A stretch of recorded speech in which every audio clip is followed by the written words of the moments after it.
There's an old Korean saying, "Gyeon 500, ji chanyeon," which translates to silk lasts 500 years, but paper lasts 1,000. And the paper of Korea is known to be very strong and durable. And so that's where that phrase comes from. My name is Steph Rue. I'm an artist and papermaker, and I'm based in Sacramento, California. Hanji is the paper of Korea. Han means Korea, and Ji means paper. Hanji has a history that is over 1,600 years old. It was invented in China and then transmitted to Korea and then went on to Japan. And Korea developed its own unique style of papermaking by around the 7th century. What really draws me to Hanji is that I can be fully involved in the processing of the raw material.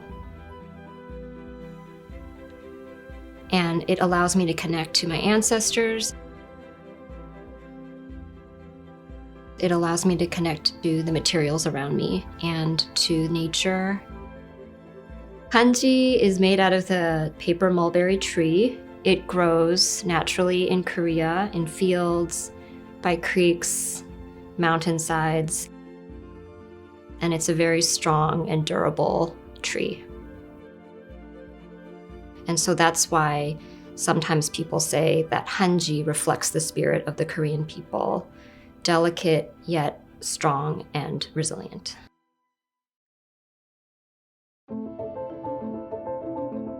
There's many steps to making Hanji. The first step is harvesting. Paper mulberry trees are harvested sometime between November and February, so sometime in the winter.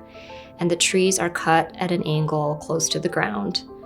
And a small stump is left so that the tree can regrow for the following year.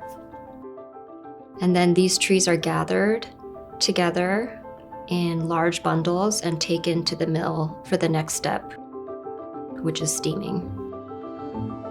The trees are then gathered and steamed, and this allows for the bark to peel off easily.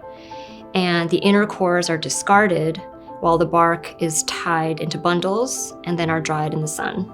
And this is known as black bark. There's the black outer layer, the middle green layer, and the white inner layer. And this black bark is soaked, and then the outer 2 layers are scraped off by hand, leaving just the inner white layer. And this white layer is the main material of Hanji.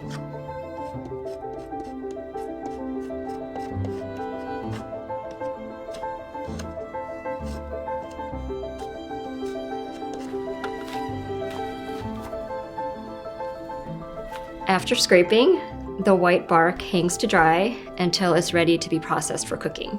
The dried white bark is then weighed, rinsed, and prepared for cooking.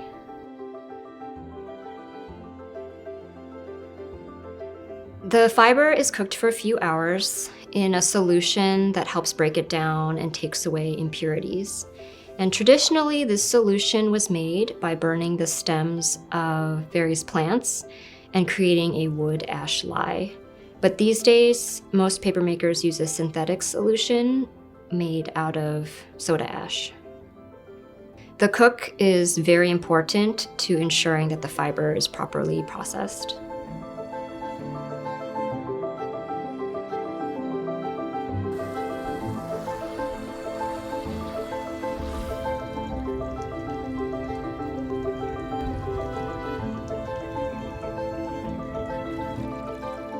Afterwards, the fiber is thoroughly rinsed and then picked clean to remove any debris. And at this step, a lot of mills choose to use a chemical bleach, which is a quick way to clean the fiber, but it also compromises the paper's strength and integrity. And so for traditional Hanji, or Hanji that's used for conservation purposes, the fiber needs to be picked by hand. After the specks are removed, The fiber is then beaten by hand with a blunt stick or with beating mallets.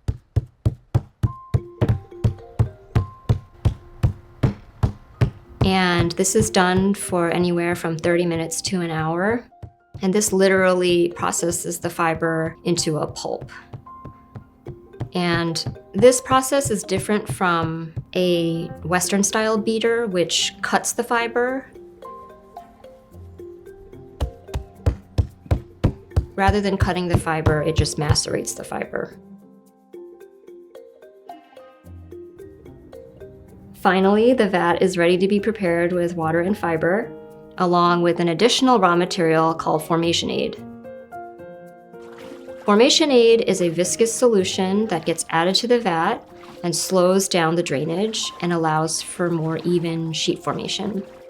In Korea, natural formation aid comes from the roots of a plant called hwangchukgyu.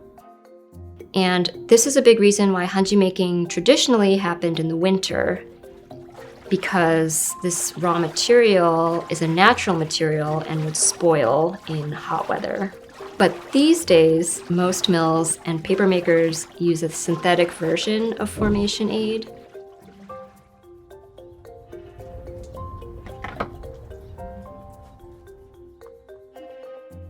Once the water, pulp, and formation aid is well mixed in the vat, the next step is finally sheet forming. And in Korea, the traditional method of sheet forming is called webaldugi. And this is with a single screen. And another name for this method is hullimdugi, which translates to flowing or spilling over. In this method, there's no frame. The slurry is scooped up and then moves from side to side. It's almost like the fibers are being woven together in multiple directions, resulting in a sheet that does not have a prominent grain direction. After a sheet is formed in the vat, it is kooched or transferred onto a board. The papermaker then forms another sheet, and this time they flip the sheet around and then kooch that second sheet directly on top of the first sheet. And these two sheets together form one single sheet of hanji, such that every sheet of hanji is 2-ply, or 2 layers. And the reason the papermaker does this is because when they form a sheet at the vat, the area of the screen closest to the papermaker has slightly more fiber accumulated onto the screen. So when they kooch that sheet and then form another sheet and flip it and place it on top, it produces a very balanced sheet.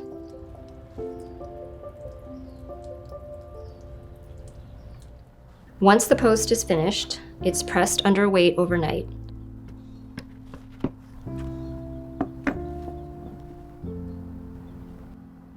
This pressing action strengthens and compresses the fibers, and you would think that pressing would cause all of the sheets to become one, but pressing actually allows each sheet to form with the fibers next to each other and makes each sheet stronger.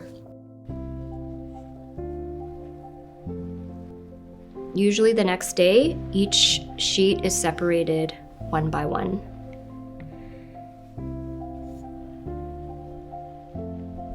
And these sheets are brushed onto a surface.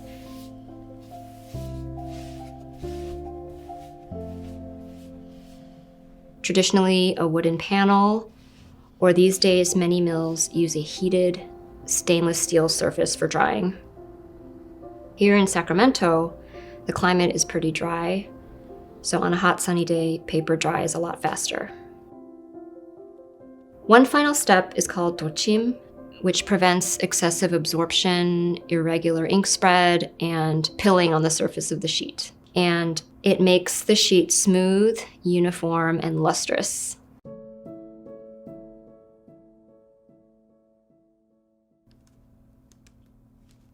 The title of my piece for the Asian Art Museum is called Daughter, And it's meant to be a letter to my daughter, and it's meant to invoke this sense of safety and warmth.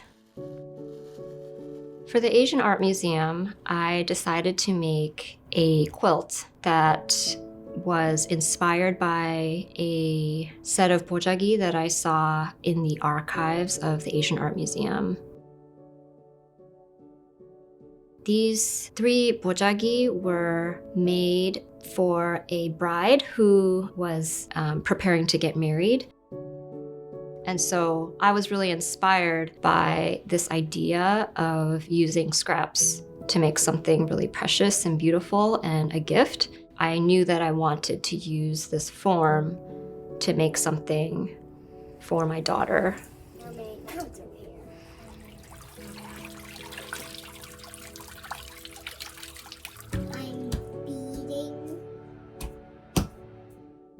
This morning, the FBI is now investigating a shooting spree that left 8 people dead at multiple massage parlors in the Atlanta area. The concept behind the work was inspired by something I've been thinking a lot about during increased and ongoing anti-Asian violence, especially against Asian women. And it's something that I think a lot about, especially in regards to my daughter. And after the Atlanta murders that happened in March of last year, I wondered how or what I'm supposed to say to my daughter.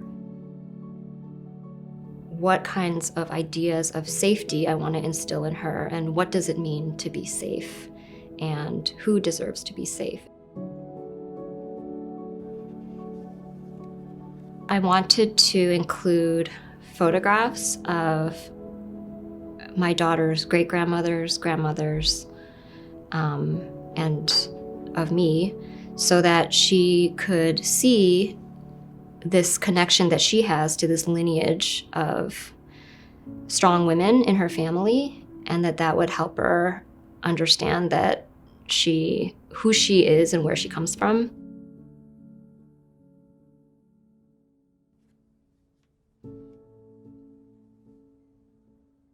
To make this artwork, I made all of the Hanji.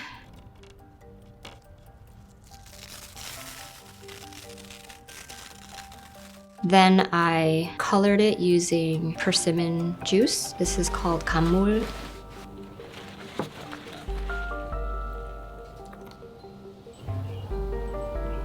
And then I picked out some photographs, printed them on an inkjet printer directly onto the Hanji, and then applied the color to those prints.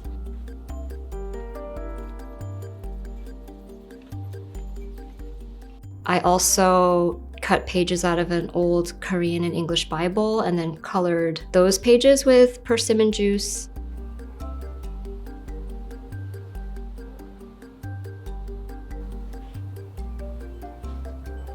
Through a multi-day process of recoloring, watering, laying out to dry in the sun, it created the different tones and shades that I wanted, and then I started to cut those down and patch them together to create the top of the quilt.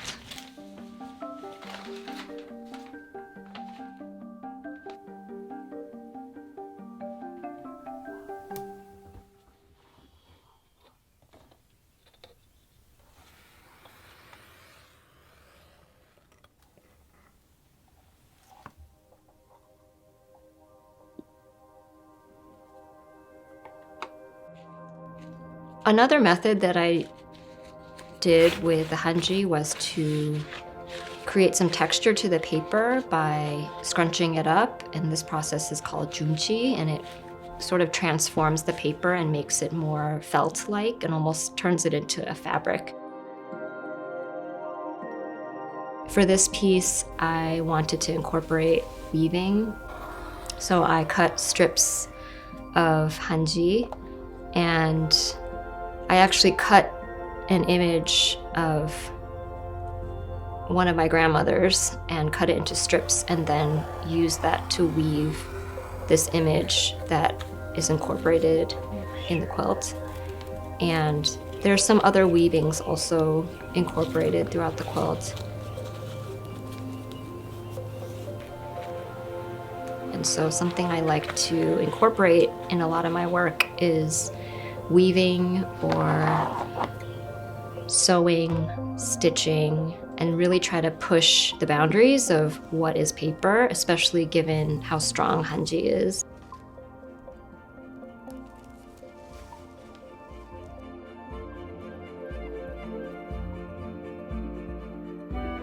I think it's really important to teach others about these traditions. For me, it's really meaningful to pass this on and not just hold it in and keep it for myself. So there's the first step like that. Forceful enough. Okay. So once the top is done, then you can kind of...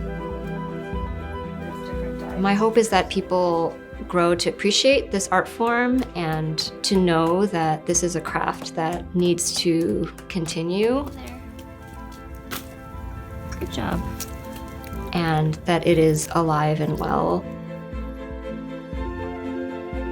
And a really beautiful aspect of traditional Korean culture that I think should continue.